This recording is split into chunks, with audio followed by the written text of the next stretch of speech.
Hello. I'm going to share my game from the Newfoundland and Labrador Open 2023. My opponent in round four was Roger Langen, and I had never played him before, though I've heard, legendary player. Has been the Newfoundland champion numerous occasions, and I was really happy to get a game from him. I had the black pieces, and he's rated 2023, and I'm rated 1751. So big challenge for me here. And he starts off with e4, and I always respond with the French defense. I've been playing this defense for many years. And then he surprised me with this d3 move. And very, very often, most likely, you're going to see this when you play the French defense. Most common move. But anyway, he played this, so I had to think for a little while because I hadn't seen it in so long, and I was trying to remember: do I just continue with the normal reply of d5 or not? And I couldn't couldn't remember, so I ended up playing what I thought to be the most logical move, which was c5. And the reason I played this is just because it's attacking that d4 square. Right? It's taking control of the d4 square, I should say. So he carried on with knight f3.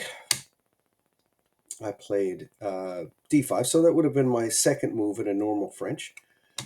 And I'm just keeping an eye for, any differences in what I'm normally used to when it comes to the French defense and the patterns that arise. So when I looked at this move, I thought, well, okay, what is he doing? Well, he's maybe he's doing that just in case I play d just in case I play my pawn to d4. He might want to jump in his knight to c4 at some point. But there is the disadvantage of that move. It's blocking off the bishop on c1. So let's see. I played another, what I figured to be a logical move. Bishop out to d6, and he plays c3. So I'm thinking to myself, oh, he's playing a really slow positional game. He's not trying to open this up and make it a real tactical battle. I played another logical move. Plays another not logical move, pawn to g3, getting ready to put his bishop on that long diagonal on g2. So I castled, he castled, and then I got that move in. So I'm thinking, okay, well, he hasn't pushed ahead, so I'll push ahead. I'll get one of my pawns into his side of the board, and of course he jumped in with that knight. Now I'm not concerned about him taking my bishop here, trading bishops, trading the bishop for the knight, because it looks like I'm going to be able to keep the position fairly locked. And what I mean by that is the pawns in the center are going to be difficult to move, and typically knights are better in those positions. So if he's going to trade a good knight for a bishop in this position, I'm okay with that. He, so I play this e5, and he plays this move here, which, okay, now he's getting a couple of pawns off the board, but these center pawns are going to be locked for a while. So the center is blocked, so I'm not worried about knight takes bishop at all. He plays this move here to pin my knight, and I played this move uh, because I didn't really see anything wrong with it, and I wanted to harass the knight. Almost, I wanted to provoke him from playing knight takes bishop, and then I would just play the game, trying to take advantage of his weak pawn on d3. So if you look at the pawn on d3, you'll notice none of his pawns can defend it. So that's why I'm calling it his weak pawn. So he played it. Now I still don't know if that b4 move was the right thing to do, but anyway, I was happy enough with it. at this point.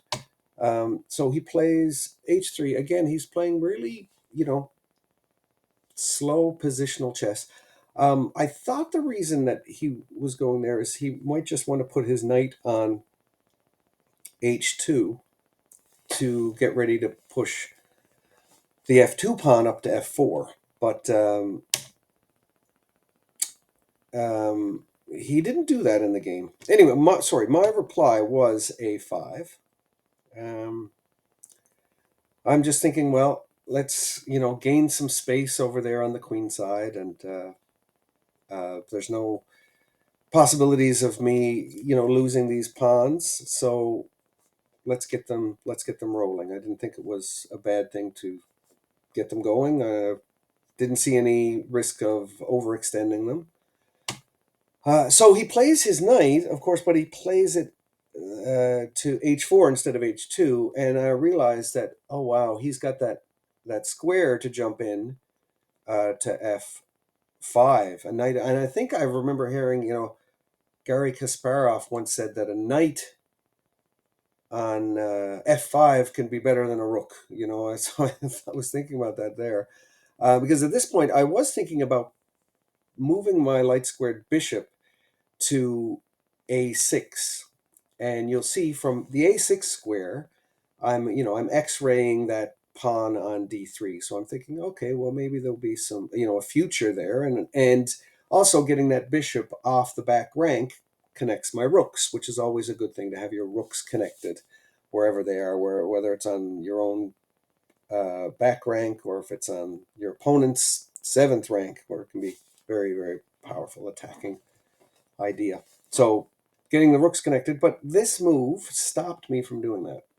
I just did not want to do it after he played the knight to f4. I did not want that knight jumping in to f5 and attacking my queen and who knows what else. So I played this move instead, and he wanted to keep that bishop on the board, so he moves it all the way back to d2.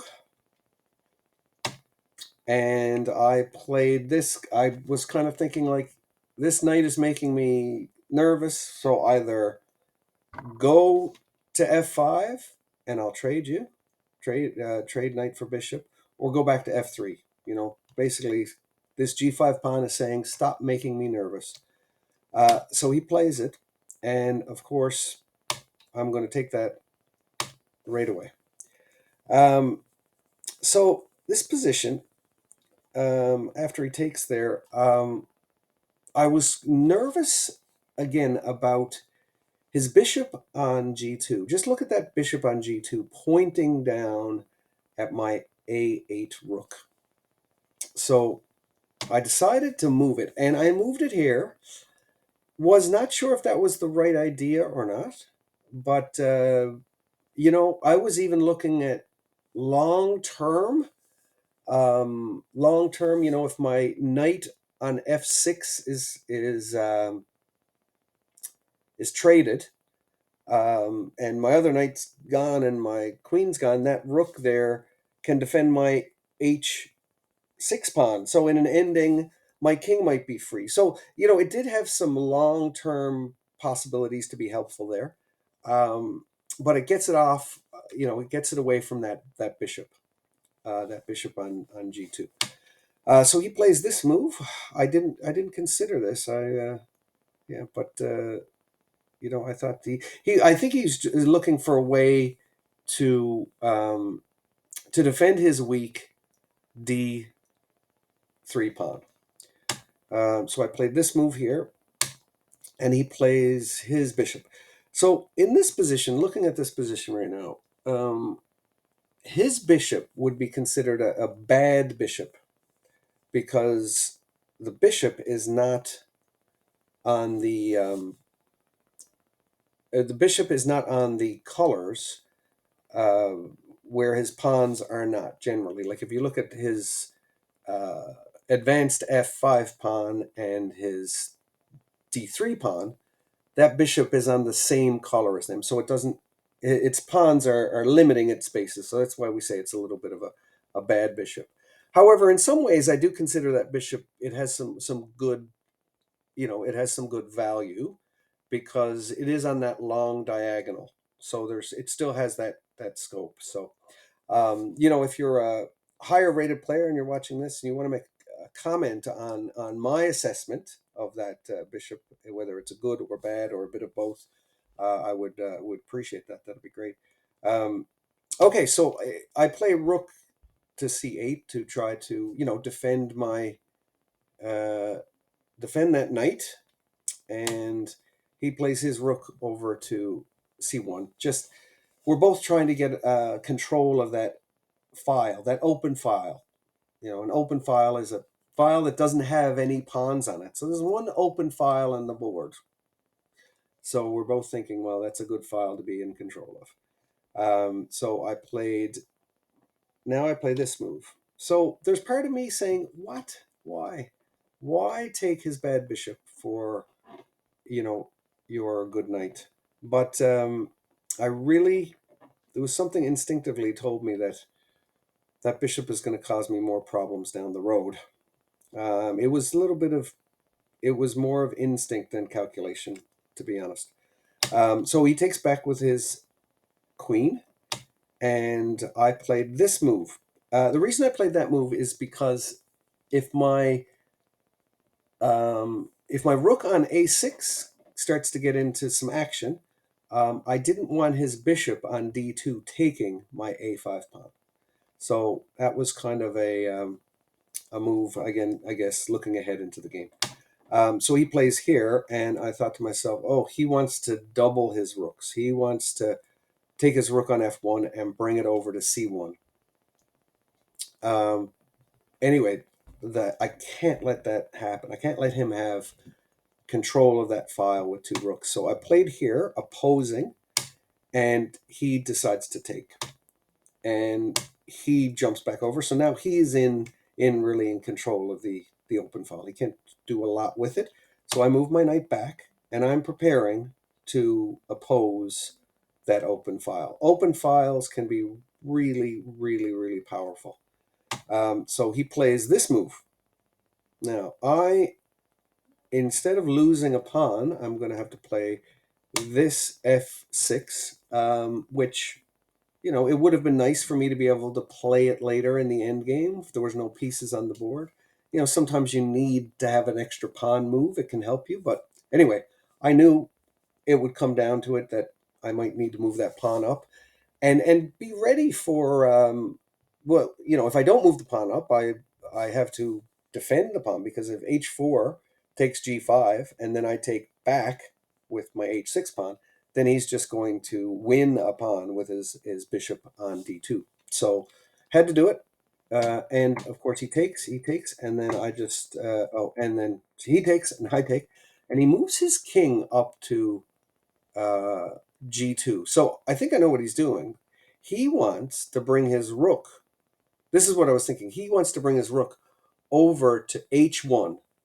See, now there's another open file. There's two open files. But I played here, and I think he must have looked at it, and he thought, well, as much as he would like to bring his rook over to h1, then I would be in control of the open C file. And he probably just thought, I don't want him in charge of any files right now. So I played this move, and I played with my queen, thinking to myself, I can probably draw this ending. And the reason I'm saying that now is because if you see, his queen is pinned to his king. So if I dictate, I am dictating this now. I can force. With this move, I've forced a trade of queens if I want to. So I guess he sees all that. I thought that this was going to be his move. Just getting his king one step closer to the center. But anyway, he didn't. He played this move, and so he's probably looking at this position, saying, "I can win this." I was thinking that I can hold this, and it was a really good exercise to play this out. I think a couple of moves back, I did offer a draw, and he wanted to play it out, and I was really thankful for that when the game was over, because I needed to play this out and make sure that I could hold it. As it turns out, well, we'll see. Um, so he plays his king f3 now, and I played this knight here. And the reason I did that is because that knight now guards the d5 square, and that's where his king would want to invade. So he plays this move, and now I played g4.